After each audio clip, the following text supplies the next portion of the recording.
दोस्तों, ईडी को एक बार फिर से सुप्रीम कोर्ट से बड़ा झटका लगा है। सीजेआई संजीव खन्ना के चीफ जस्टिस ऑफ इंडिया बनने के बाद से लगातार ईडी को जबरदस्त फटकार सुप्रीम कोर्ट की ओर से लगाई जा रही है। जो आरोप भारतीय जनता पार्टी पर विपक्षी गठबंधन लगाता है कि केंद्रीय एजेंसियों का दुरुपयोग करके ऐसे लोगों को डराने और धमकाने का काम किया जाता है जो विपक्ष के नेता हो या फिर सरकार से सवाल पूछने का काम करते हो, और ईडी को ऐसे तमाम मामले में फटकार लगाई जा रही है और कहा जा रहा है कि आप कानून के दायरे में रहकर तमाम काम करिए, नहीं तो फिर आपके ऊपर भी कार्रवाई हो सकती है।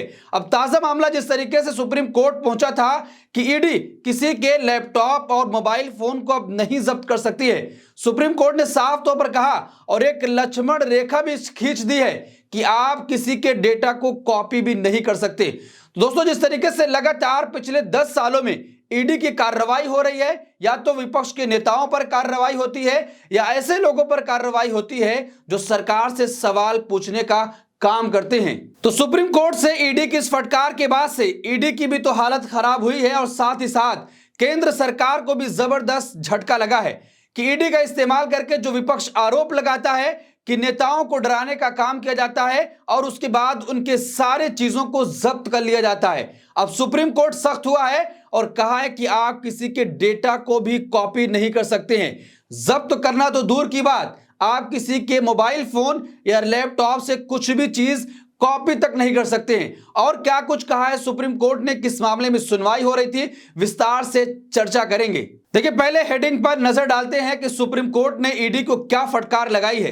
देखिए, हेडिंग है कि लैपटॉप मोबाइल से कंटेंट कॉपी नहीं कर सकते, ईडी को सुप्रीम कोर्ट का सख्त आदेश, लॉटरी किंग से जुड़ा है केस। ना तो आप किसी का मोबाइल लैपटॉप एक्सेस कर सकते हैं और ना ही कोई चीज कॉपी कर सकते हैं।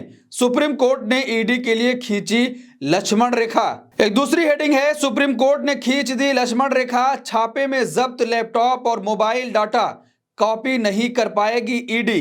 देखिए, एक दूसरी हेडिंग है, ईडी को सुप्रीम कोर्ट से झटका, मोबाइल लैपटॉप जब्त कर मनमानी नहीं कर सकते।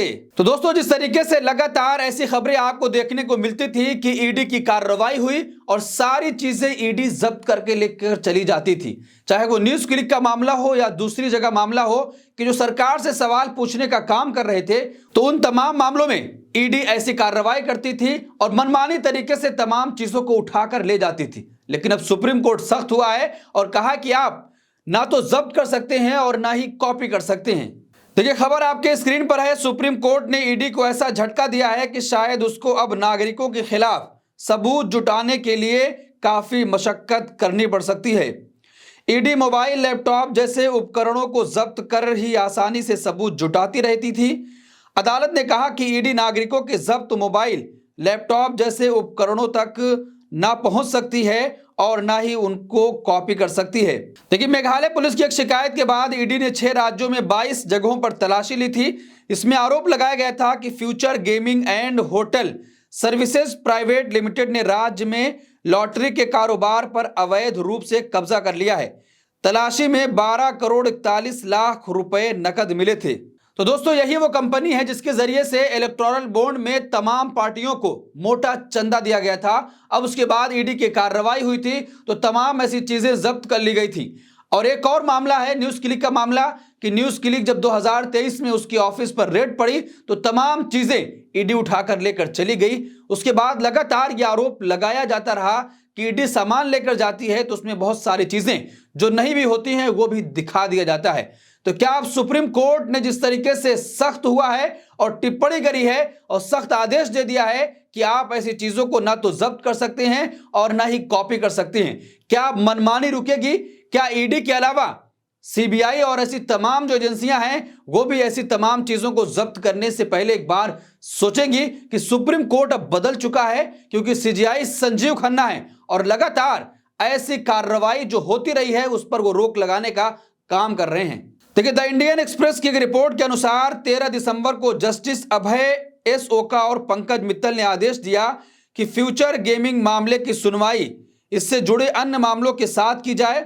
फ्यूचर गेमिंग की याचिका में सूचीबद्ध 4 मामलों में अमेजन इंडिया के कर्मचारियों द्वारा दायर मामले भी शामिल हैं। इसमें ईडी द्वारा उनके इलेक्ट्रॉनिक उपकरणों को पेश करने की मांग को चुनौती दी गई है। इसमें न्यूज क्लिक केस भी शामिल है। जिसमें याचिकाकर्ता 2023 में दिल्ली पुलिस द्वारा लैपटॉप और टेलीफोन जब्त करने पर सुप्रीम कोर्ट से दिशा निर्देश मांग रहे हैं। अब देखिए, जो याचिकाकर्ता हैं वो साफ तौर पर यह कह रहे हैं कि हमारे मौलिक अधिकारों का हनन है, क्योंकि लैपटॉप और मोबाइल फोन ऐसी चीज है जिसमें उसकी जिंदगी की बहुत सारी ऐसी चीजें होती हैं जो शामिल होती हैं और ये निजता का हनन हो रहा है, इसलिए उस पर तुरंत रोक लगाई जाए। सुप्रीम कोर्ट सख्त हुआ है और एक लक्ष्मण रेखा खींच दी है कि ना तो आप जब्त कर सकते हैं और ना ही डेटा को कॉपी कर सकते हैं।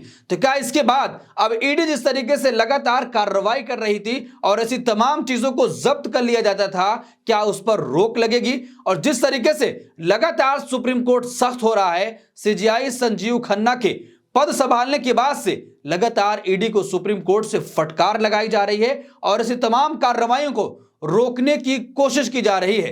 क्या वो रुकेगी? और ईडी के अलावा जो सीबीआई है या आईटी जैसे तमाम जो केंद्रीय एजेंसियां हैं, क्या वो भी अब ऐसी तमाम चीजों को जब्त करने से पहले एक बार जरूर सोचेंगी? देखिए, सुप्रीम कोर्ट के आदेश में ईडी से कहा गया है कि वो सैंटियागो मार्टिन के मोबाइल फोन और उनकी कंपनी के कर्मचारियों से संबंधित इलेक्ट्रॉनिक उपकरणों की लंबी सूची में से किसी भी सामग्री को एक्सेस ना करें और ना तो कॉपी करें।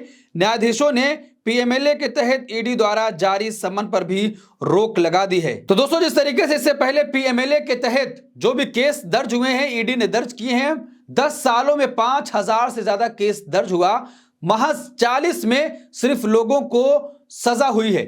उसके बाद सुप्रीम कोर्ट सख्त हुआ था। सुप्रीम कोर्ट ने ईडी के अधिकारियों को साफ संदेश दिया था कि आप जिसको भी गिरफ्तार कर रहे हैं, ठोस सबूत आपके पास होना चाहिए।